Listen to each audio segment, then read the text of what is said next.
ನಮಸ್ಕಾರ. ಸಂಗರಾಜ್ ವಾಲಿಕರ್, ಹಾಯ್ ಗುಲ್ಬರ್ಗ. ನಮಸ್ಕಾರ. ಹಾಯ್ ಗುಲ್ಬರ್ಗ ಯೂಟ್ಯೂಬ್ಗೆ ಸ್ವಾಗತ.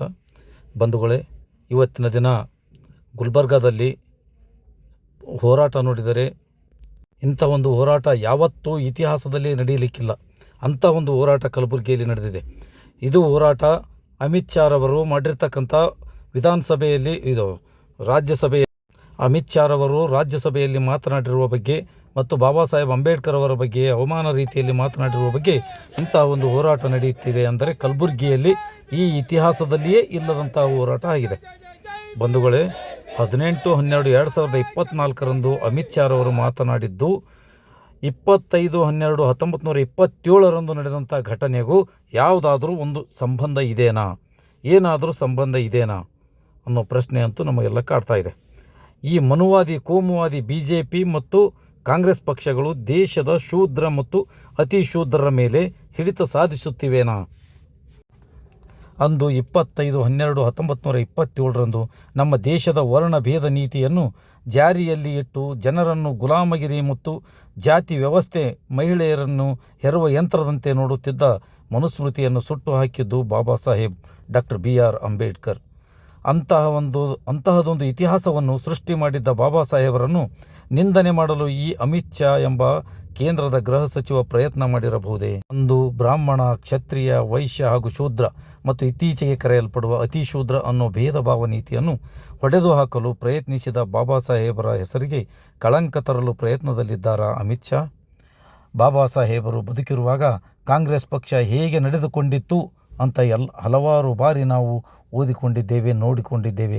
ಅದೇ ಕಾಂಗ್ರೆಸ್ ಅವತ್ತು ಕೋಮುವಾದಿತನ ಮತ್ತು ಬ್ರಾಹ್ಮಣತೆಯನ್ನು ಉಳಿಸಲು ಪ್ರಯತ್ನ ಪಟ್ಟಿದ್ದು ಅನ್ನೋದು ಹೇಗೆ ನಂಬುತ್ತೇವೋ ಹಾಗೆಯೇ ಇವತ್ತಿನ ಮನುವಾದಿ BJPಗರು ಅಂಬೇಡ್ಕರ್ ಅವರ, ಫುಲೆ, ಶಾಹು ಮಹಾರಾಜ್, ಪೆರಿಯಾರ್ ಇಂತಹ ಸೈದ್ಧಾಂತಿಕ ವಿಚಾರಗಳು ನೆಲಸಮ ಮಾಡಲು ಪ್ರಯತ್ನ ಪಡುತ್ತಿವೆ ಅನ್ನೋ ಮಾತು ಅಷ್ಟೇ ಸನಿಹವಾಗಿದೆ. ಒಂದು ಕಡೆ ಉತ್ತರ ಕನ್ನಡ ಜಿಲ್ಲೆಯ ಶಿರ್ಸಿಯ ಮಾಜಿ ಸಂಸದನಾಗಿದ್ದಾಗಲೇ ನಾವು ಸಂವಿಧಾನ ಬದಲಿಸೋಕೆ ಬಂದಿದ್ದೇವೆ ಅಂತ ಬಹಿರಂಗವಾಗಿ ಹೇಳಿ ಜನರಿಂದ ಊಹಿಸಿಕೊಂಡದ್ದಾಗಿದೆ. ಜನ ಕಂಡಲ್ಲಿ ಆತನ ವಿರುದ್ಧ ಕೆಂಡ ಕಾರಿದ್ದಾಗಿದೆ. ಆದರೆ ಇವತ್ತು ದೇಶದ ಗೃಹ ಸಚಿವ ಅಮಿತ್ ಶಾ ಹೇಳಿರೋದು ಅಂಬೇಡ್ಕರ್ ಅಂಬೇಡ್ಕರ್ ಅಂಬೇಡ್ಕರ್ ಅಂತ ಹೇಳುವುದಕ್ಕಿಂತ ದೇವರ ಹೆಸರು ಹೇಳಿದ್ದರೆ ಸ್ವರ್ಗ ಸಿಗುತ್ತಿತ್ತು ಅಂತ ಹೇಳುವ ಮೂಲಕ ದೇಶದ ಜನರಿಗೆ ಗೃಹ ಸಚಿವರೇ ಅಂಧತೆಗೆ ತಳ್ಳುವ ಮೂಲಕ ಅಂಬೇಡ್ಕರ್ ಅವರನ್ನು ಅವಮಾನ ಮಾಡಿರೋದು ನೋಡಿದರೆ ಹೆಗಡೆ ನೇರವಾಗಿ ಹೇಳಿದರೆ ಅಮಿತ್ ಶಾ ಗುಡ್ಡ ಸುತ್ತಿ ಮೈಲಾರಲಿಂಗಕ್ಕೆ ಬಂದಂತೆ ಹೇಳಿರೋದು ಕಂಡುಬರುತ್ತದೆ. ಅಂದರೆ ಬಾಬಾ ಸಾಹೇಬ್ ಡಾಕ್ಟರ್ BR ಅಂಬೇಡ್ಕರ್ ಅವರ ಬಗ್ಗೆ ಯಾರೇ ಕೀಳಾಗಿ ಮಾತನಾಡಿದರೂ, ಅಲಕ್ಷ್ಯವಾಗಿ ಮಾತನಾಡಿದರೂ ಈ ಜನ ಸುಮ್ಮನಿರಲ್ಲ ಅನ್ನೋದಕ್ಕೆ ಸಾಮಾನ್ಯವಾಗಿ ನಿನ್ನಿನ ಪ್ರತಿಕ್ರಿಯೆಯಲ್ಲಿ ನಾವು ನೋಡಬಹುದು. ಪ್ರತಿಭಟನೆ ನಡೆದಾಗ ಇಡೀ ದೇಶ ಅಲ್ಲೋಲ ಕಲ್ಲೋಲ ಆಗುವಂಥ ಸ್ಥಿತಿ ಇಲ್ಲಿ ಕ್ರಿಯೆಯಾಗಿತ್ತು. ಪ್ರತಿಕ್ರಿಯೆ ಸುತ್ತ ಅನ್ನೋದಕ್ಕೆ ಉದಾಹರಣೆಯಾದಂತಹ ಭಾರತದ ಇವತ್ತಿನ ಹೋರಾಟ ಪ್ರತಿ ಜಿಲ್ಲೆ, ಪ್ರತಿ ತಾಲೂಕು, ಪ್ರತಿ ಗ್ರಾಮದಲ್ಲೂ ಅಮಿತ್ ಶಾ ರವರ ವಿರುದ್ಧ ಪ್ರತಿಭಟನೆಗಳು ಆಗುತ್ತಲೇ ಇವೆ, ಆಗುತ್ತಲೇ ಇರುತ್ತವೆ, ಹಾಗೇ ಆಗುತ್ತವೆ ಅನ್ನೋದಕ್ಕೆ ಇದೊಂದು ದೊಡ್ಡ ಉದಾಹರಣೆಯಾಗಿದೆ. ಬಂಧುಗಳೇ, ಇಂತಹದೊಂದು ದೊಡ್ಡ ಹೋರಾಟ ನಡೆದ ಬಗ್ಗೆ ನಮ್ಮ ಜಾತಿವಾದಿ ಮೀಡಿಯಾಗಳಿಗೆ ಕಣ್ಣು ಕಿವಿ ಮುಚ್ಚಿಕೊಂಡು ಕುಳಿತಿರುವುದು ನೋಡಿದರೆ ಮಾಧ್ಯಮಗಳನ್ನೇ ಜನ ಬುದ್ಧಿ ಕಲಿಸಬೇಕಾದ ಕಾಲ ಕೂಡಿ ಬಂದರೂ ಬರಬಹುದು. ಈ ಹಿಂದೆ ನಮ್ಮ ಕೂಲಿ ಸಮಾಜದ ಹೋರಾಟದಲ್ಲಿ 20,000ಕ್ಕಿಂತ ಹೆಚ್ಚು ಜನ ಸೇರಿ ಹೋರಾಟ ಮಾಡಿದ್ದರು, ಅದು ಮೀಸಲಾತಿಗಾಗಿ. ಆಗಲೂ ಈ ಮೀಡಿಯಾಗಳಿಗೆ ಆ ಜನಸಂಖ್ಯೆ ಕಾಣಲೇ ಇಲ್ಲ. ಇಂಥ ಮೀಡಿಯಾಗಳಿಗೆ ಬುದ್ಧಿ ಕಲಿಸಬೇಕಾದ ಜರೂರತ್ತು ಇವತ್ತಿಗೂ ಇದೆ, ಮುಂದೆನೂ ಮಾಡಬೇಕಾಗಿದೆ. ಇಲ್ಲಿ ನೋಡಿ, ಸ್ವಲ್ಪ ಪ್ರತಿಯೊಬ್ಬ ಜಾತಿ ಧರ್ಮ ಮರೆತು ನಾಯಕರು, ಮುಖಂಡರು ಸೇರಿರೋದು ಇಲ್ಲಿ ಕಲಬುರಗಿ ಮಿನಿ ವಿಧಾನಸೌಧದ ಮುಂದೆ ಇರುವ ಜನಸಂಖ್ಯೆ ಸುಮಾರು 50,000 ಜನರಿಂದ 60,000 ಜನಸಂಖ್ಯೆಯವರೆಗೂ ಸೇರಿದ್ದಾರೆ. ನಾವು ನೋಡ್ಬೋದು, ಸ್ವಲ್ಪ ಜನಸಂಖ್ಯೆ ನೋಡಿ. ಅಲ್ಲಿ ವಿಧಾನಸೌಧದಿಂದ ಆ ಕಡೆ ಐವನ್ ಶಾಹಿ ರಸ್ತೆ ನೋಡಿ, ಅದು ಐವನ್ ಶಾಹಿ ರಸ್ತೆ. ಈ ಕಡೆ ಬಲಗಡೆ ನೋಡಿದರೆ ತಿಮ್ಮಾಪುರಿ ಸರ್ಕಲ್, ಈ ಕಡೆ ಲೆಫ್ಟಿಗೆ ನೋಡಿದರೆ ಮಾರ್ಕೆಟ್ ರೋಡು, KBN ರಸ್ತೆ. ಈಗ ಅಣಕು ಬರ್ತಾ ಇದೆ. ಅಲ್ಲಿ ಬರ್ತಾ ಇರೋದು ನೋಡಿ, ಶವದಂತೆ ಕಾಣ್ತಾ ಇರೋ ಅಮಿತ್ ಶಾ ರವರ ಅಣಕು ಶವ ಮೆರವಣಿಗೆ ಮಾಡ್ತಾ ಇದ್ದಾರೆ. ಅದನ್ನು ತಂದು ಇಲ್ಲಿ ಸುಟ್ಟು ಅದನ್ನು ಜನ ಹೀನಾಯವಾಗಿ ಕಾಣುವುದು ಅಮಿತ್ ಶಾ ಅವರಿಗೆ ಬೇಕಾಗಿತ್ತ? ಅಮಿತ್ ಶಾ ಅವರೇ, ನೀವು ಒಬ್ಬ BJPಯನ್ನು ಈ ಮಟ್ಟಕ್ಕೆ ಅಧಿಕಾರಕ್ಕೆ ತರಲು ಕಷ್ಟಪಟ್ಟಿದ್ದೀರಿ ಅನ್ನೋದು ಮುಖ್ಯ. ಆದರೆ ಬಾಬಾ ಸಾಹೇಬರ ಸಂವಿಧಾನದ ಪ್ರಕಾರವೇ ನೀವು ಮಾಡಬೇಕಲ್ಲ. ಸಂವಿಧಾನ ಬಿಟ್ಟು ಏನಾದರೂ ಕೆಲಸ ಮಾಡಲಿಕ್ಕಾಗುತ್ತಾ? ಈ ಜನರನ್ನು ನೋಡಿ ಆದರೂ ನೀವು ಕಲಿಬೇಕಾದ ಅವಶ್ಯಕತೆ ಇದೆ. ಮುಂದೆಯಾದರೂ ಇಂತಹ ಪಾಠ ಕಲಿದೇ ಇದ್ದರೆ ನಿಮಗೆ ಜನ ಮುಂದಿನ ಚುನಾವಣೆಯಲ್ಲಿ ಪಾಠ ಕಲಿಸುತ್ತಾರೆ. ಸ್ವಲ್ಪ ನೆನಪಿಟ್ಟುಕೊಂಡು ಕೆಲಸ ಮಾಡಿ. ಈ ಗುಲ್ಬರ್ಗದಲ್ಲಿ ಸ್ವಯಂ ಪ್ರೇರಿತರಾಗಿ ಬಂದ್ ಮಾಡಿದಂತಹ ಅನೇಕ ಮಳಿಗೆಗಳಿವೆ. ಯಾರು ಒತ್ತಾಯಕ್ಕಾಗಿ ಯಾರೂ ಬಂದ್ ಮಾಡಲಿಲ್ಲ. ಜನ ತನ್ನಷ್ಟಕ್ಕೆ ತಾನೇ ನಿನ್ನೆಯಿಂದ ಸಾಯಂಕಾಲ ಗೊತ್ತಾದ ತಕ್ಷಣ ಬೆಳಿಗ್ಗೆ ಯಾರೂ ಓಪನ್ ಮಾಡಲಿಲ್ಲ. ಬೆಳಿಗ್ಗೆ 7 ಗಂಟೆಗೆ ಹೋರಾಟ ಚಾಲುವಾಗಿದೆ. ಹೋರಾಟ ತಿಮ್ಮಾಪುರ ಸರ್ಕಲ, ರಾಮ ಮಂದಿರ, ಜಗತ್ ಸರ್ಕಲ ಮತ್ತು ಹೀರಾಪುರ ಕ್ರಾಸ, ಸಾಕಷ್ಟು ಶಹಾ ಬಜಾರ, ಪ್ರತಿಯೊಂದು ಕಡೆ ಹೋರಾಟದ ಪ್ರತಿಯೊಂದು ಏರಿಯಾದಲ್ಲೂ ಜನ ಕಿಕ್ಕಿರಿದು ನಿಂತಿರೋದು ನೋಡಿ ಜನ ತನ್ನಷ್ಟಕ್ಕೆ ತಾನೇ ಹಿಂದೆ ಸಕ್ಕೊಂಡು ಹೋರಾಟಕ್ಕೆ ಮುಂದೂಗಿದ್ದಾರೆ. ಹೋರಾಟಕ್ಕೆ ಬರ್ತಾ ಇದ್ದಾರೆ, ಹೋರಾಟಕ್ಕೆ ಬಂದಿದ್ದಾರೆ. ಈ ಮುಂದೆಯೂ ಹೋರಾಟ ಮಾಡುವ ಗೋಜಿಗೆ ಹೋಗದಂತೆ ನೀವು ನೋಡ್ಕೋಬೇಕಾದ ಕೆಲಸ ಇದೆ ಗೃಹ ಸಚಿವರೇ. ಅದನ್ನು ನೀವು ಅರ್ಥ ಮಾಡಿಕೊಂಡು ಇವತ್ತಾದರೂ ತಿದ್ದುಕೊಂಡು ಕ್ಷಮೆ ಯಾಚಿಸುವುದನ್ನು ಕಲಿಯಿರಿ. ಒಂದು ವೇಳೆ ನೀವು ಕ್ಷಮೆ ಯಾಚಿಸದೇ ಇದ್ದರೆ ಪ್ರತಿ ಹಳ್ಳಿ, ಪ್ರತಿ ಗ್ರಾಮದಲ್ಲೂ ನಿಮಗೆ ಹೋರಾಟವನ್ನು ನೋಡಬೇಕಾಗುತ್ತೆ. ಅಥವಾ ನಿಮಗೂ ತೊಂದರೆ ಆದರೂ ಆಗಬಹುದು ಮುಂದಿನ ಚುನಾವಣೆ. ಆ ಕಾರಣಕ್ಕಾಗಿ ಇವತ್ತೇ ಪಾಠ ಕಲ್ಕೊಂಡು ಇವತ್ತಿನಿಂದ ನೀವು ಸರಿಯಾದಂಥ ದಾರಿ ಬಂದರೆ ಒಂದು ರೀತಿಯಿಂದ ಒಳ್ಳೆಯದಾಗುತ್ತೆ ಅನ್ನೋದು ನಮ್ಮ ಎರಡು ಮಾತುಗಳನ್ನು. ಈಗ ಸುಭಾಷ್ ಚಂದ್ರ ರಾಠೋಡ್ ಅವರು ಮಾತನಾಡ್ತಾ ಇದ್ದಾರೆ.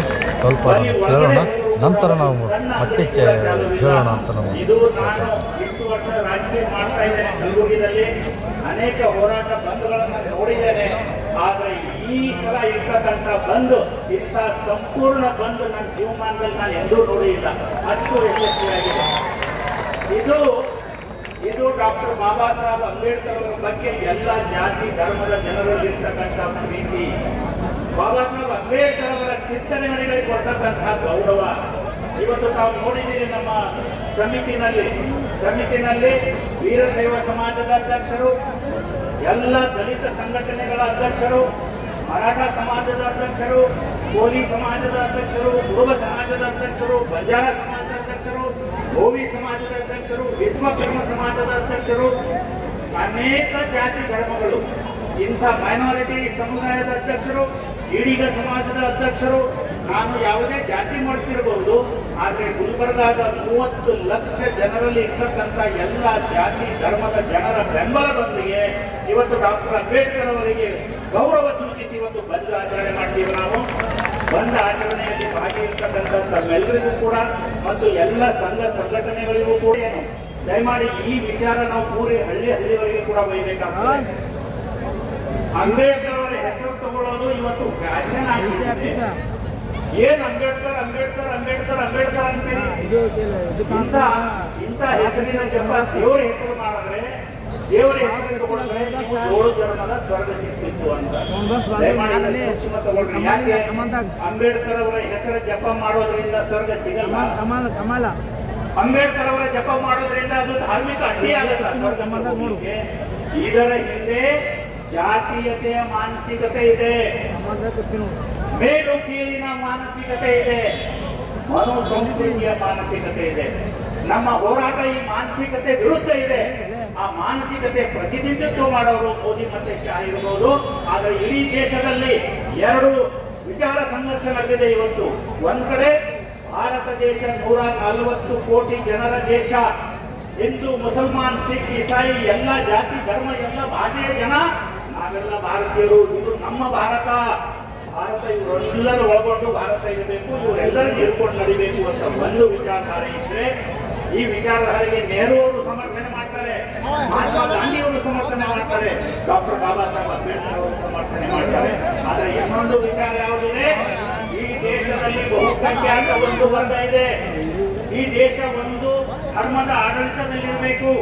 ಆ ಧರ್ಮದ ಆಡಳಿತದ ಕೆಳಗಡೆ ಬೇರೆ ಎಲ್ಲ ಸೆಕೆಂಡ್ ಗ್ರೇಡ್ ಸಿಟಿಜನ್ ಇರಬೇಕು ಅನ್ನೋ ಮಾನಸಿಕತೆ ಬಂತು. ಜಾತಿ ಧರ್ಮದಿಂದ ಹೊರಬರಲು ಹೇಳಿದ ಸುಭಾಷ್ ರಾಠೋಡ್ ಅವರಿಗೆ ಧನ್ಯವಾದ. ಈಗ ಪ್ರತಿಯೊಂದು ಜಾತಿ ಧರ್ಮದವರು ಇಲ್ಲಿ ಇರೋದನ್ನು ನಾವು ನೋಡ್ತಾ ಇದ್ದೀವಿ.